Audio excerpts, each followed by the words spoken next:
महाराष्ट्र राज्याचे माननीय मुख्यमंत्री देवेंद्र फडणवीस साहेब यांना मी विनंती करते.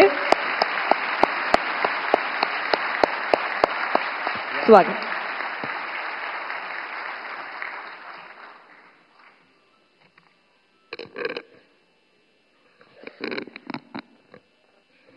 अठ्ठ्याण्णव्या अखिल भारतीय मराठी साहित्य संमेलनाच्या उद्घाटन प्रसंगी आपल्याला उद्घाटक म्हणून लाभलेले भारताची पताका अखिल विश्वामध्ये ज्यांनी फडकवली असे भारताचे यशस्वी पंतप्रधान माननीय नरेंद्र मोदीजी,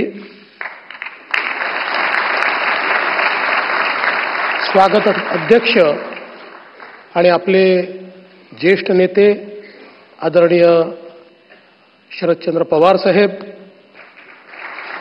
98व्या संमेलनाच्या अध्यक्षा आदरणीय डॉक्टर तारा भवाळकर, त्याचप्रमाणे या ठिकाणी उपस्थित 97व्या संमेलनाचे अध्यक्ष रवींद्र शोभणेजी, डॉक्टर उषाताई तांबे, श्री संजय नाहर, श्री प्रकाश पागे, श्रीमती उज्ज्वला मेहेंदळे, या सभागृहात उपस्थित सर्व सन्माननीय अतिथीगण आणि उपस्थित भगिनी आणि बंधूंनो, खरं म्हणजे ताराबाईंचं भाषण ऐकल्यानंतर त्या भाषणामध्येच आपण राहावं असं आपल्या सगळ्यांना वाटतंय. आणि माननीय प्रधानमंत्री महोदयांचं भाषण ऐकण्याची उत्कंठा आपल्याला आहे. त्याच्यामध्ये सुरात असुराचं काम करण्याचं भाग्य मला लाभलेलं आहे. पण आपल्या सर्वांकरता ही अतिशय अभिमानाची गोष्ट आहे की मराठी भाषेला अभिजात दर्जा मिळाल्यानंतर पहिलं संमेलन हे दिल्लीमध्ये होत आहे.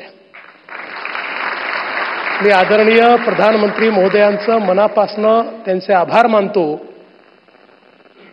की जगभरातील मराठी माणसाच्या मनामध्ये जे होतं की आमच्या मराठी भाषेला अभिजात दर्जा मिळाला पाहिजे, ते स्वप्न आपण पूर्ण केलं.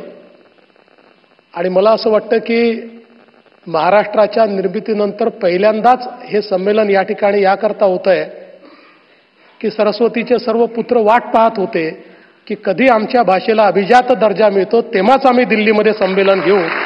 आणि म्हणून हे संमेलन आज दिल्लीमध्ये होत आहे.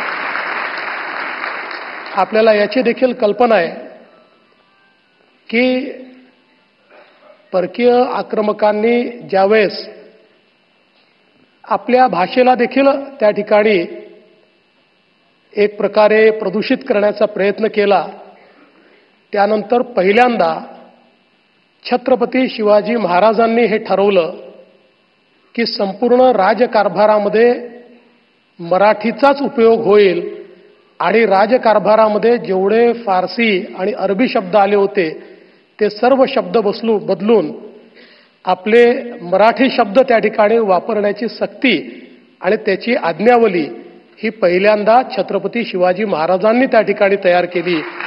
आणि म्हणूनच स्वभाषेचा आग्रह किंवा स्वभाषेचा स्वाभिमान हा देखील छत्रपती शिवाजी महाराजांकडूनच आपण शिकलो आहोत. आणि ज्याचा उल्लेख झाला की ही गोष्टही कदाचित हा एक मोठा योगायोग आहे की ज्या तालकटोरा स्टेडियममध्ये आपला सगळा कार्यक्रम या ठिकाणी होणार आहे, त्याच ठिकाणी 1737 साली राणोजी शिंदे आणि मल्हारराव होळकर यांच्यासोबत थोरल्या बाजीरावांनी आपली मराठ्यांची छावणी लावली होती आणि त्यानंतर आपण दिल्ली जिंकली होती.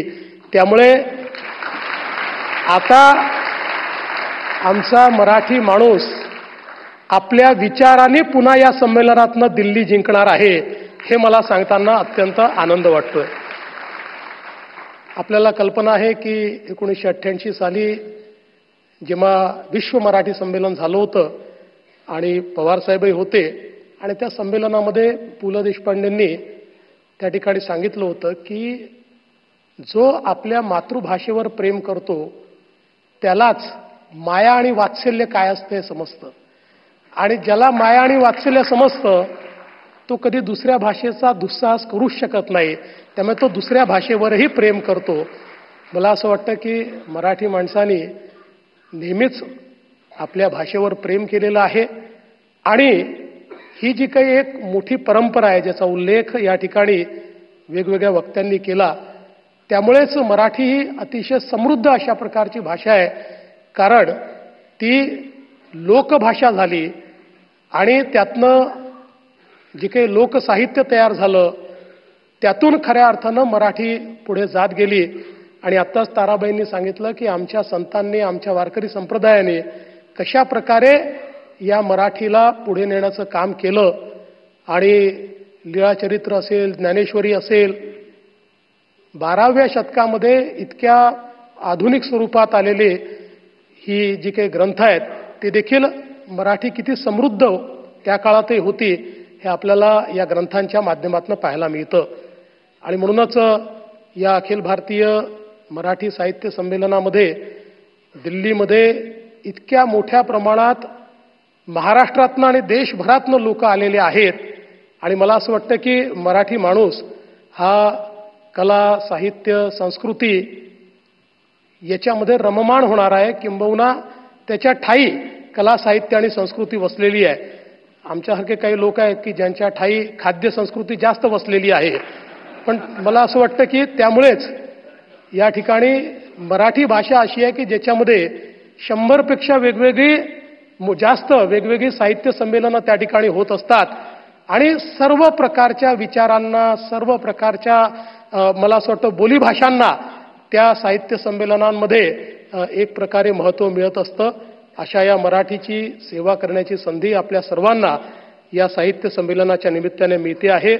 मी यापेक्षा अधिक बोलणार नाही. मी अखिल भारतीय साहित्य संमेलनाला, त्याच्या नूतन अध्यक्षांना, आताच्या अध्यक्षांना सगळ्यांना खूप खूप शुभेच्छा देतो आणि मला विश्वास आहे संजयजी, आपण सर्वांनी ही जी मेहनत केलेली आहे हे अधिवेशन खूप ऐतिहासिक अशा प्रकारचं अधिवेशन होईल.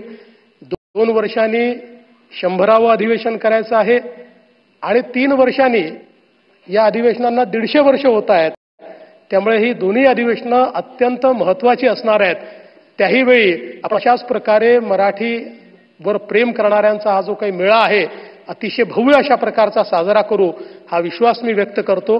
पुन्हा एकदा खूप खूप या संमेलनाला शुभेच्छा देतो आणि माझं बोलणं संपवतो. धन्यवाद. जय हिंद, जय महाराष्ट्र.